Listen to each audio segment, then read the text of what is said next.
Napakatapang ng kapitan ng BRP Teresa Magbanwa, pinakamalaking barko ng Philippine Coast Guard, pinalayas sa Baho de Masinloc ang 4 na China Coast Guard. Dito walang palag ang China sa pagmamatigas ng PCG. Basta para sa mga mangingisda, makikipaglaban ng patayan.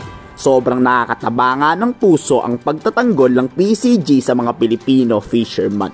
Hindi man oras-oras nakabantay ang Philippine Coast Guard, malaking tulong na ito at nakakapagbigay ng biyaya kahit papaano. Siyempre masaya kasi yung parang may kakampi pala. Ay nung nakita ko Philippine Coast Guard binirit ko na. Sa atin pala. Binabantayan namin kayo para safe kayo dito.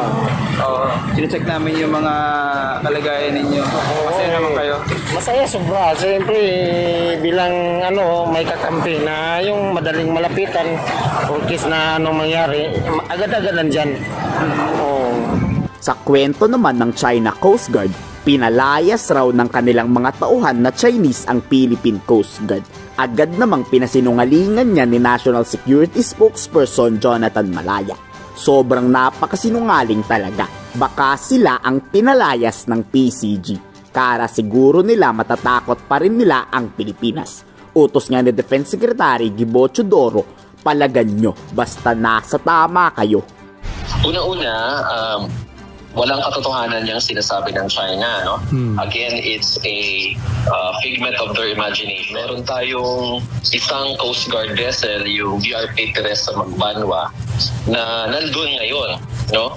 Ngunit itong sinasabi nila na drove away a Philippine Coast Guard vessel, hindi po totoo yan, no? Our Coast Guard vessel is still there, it's still patrolling, at yung mga sinasabi nilang pinaalis yung ating Coast Guard has no basis. Again, that is a claim that they gave.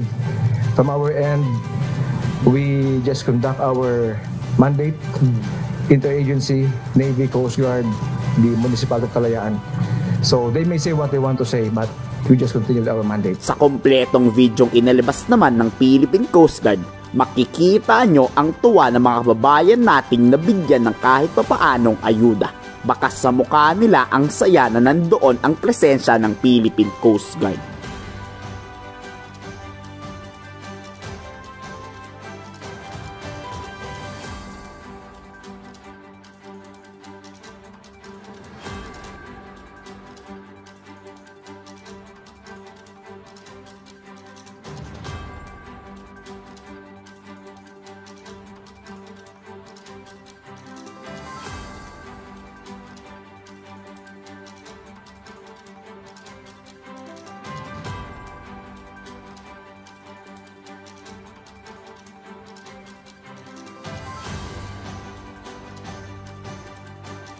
Nabawasan man agresibong galaw ng China, dapat pa rin ipagpatuloy natin ang paglaban-laban sa kanila. Dahil pag hinayaan na lang ito, kukuhain at kukuhain pa rin nila ang West Philippine Sea.